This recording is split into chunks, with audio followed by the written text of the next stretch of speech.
दोस्तों, आपने कई बार देखा होगा कि ज्यादातर स्तनधारी जीव इस पृथ्वी पर ऐसे हैं जिनके बच्चे जन्म लेने के तुरंत बाद ही चलने लगते हैं। चलते ही नहीं है जबकि चारों पैरों पर छलांगे भी मारते हैं, जैसे कि घोड़ा, हाथी, गाय, बकरी, भैंस। लेकिन मानव शिशु ऐसा करने में असमर्थ है। मानव शिशु अपने दोनों पैरों पर चलने के लिए लगभग 1 साल तक का समय लेता है, तब जाकर कहीं वह अपने दोनों पैरों पर चलना सीखता है। आज हम जानेंगे कि ऐसा क्यों होता है। दूसरे स्तनधारियों के बच्चे जन्म लेने के तुरंत बाद ही दौड़ने लगते हैं, लेकिन मानव शिशु ऐसा नहीं कर पाता। आखिर क्यों?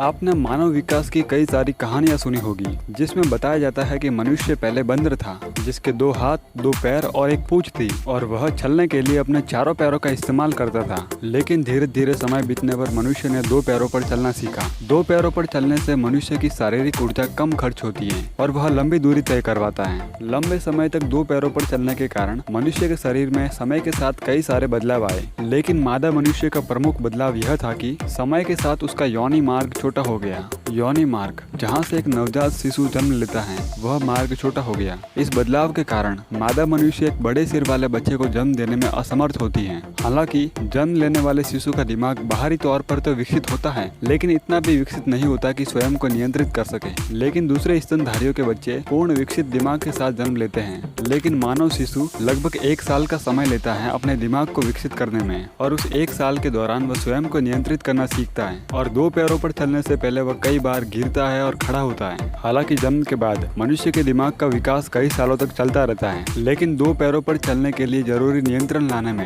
उसे लगभग 1 साल का समय लगता है। यही कारण है कि मानव शिशु जन्म लेने के तुरंत बाद चलने में असमर्थ होता है, जबकि दूसरे स्तनधारी जीव इसे आसानी से कर लेते हैं। इस वीडियो को लाइक करें और अपने दोस्तों के साथ शेयर करें, और ऐसे ही शानदार वीडियोस देखने के लिए हमारे चैनल को जरूर सब्सक्राइब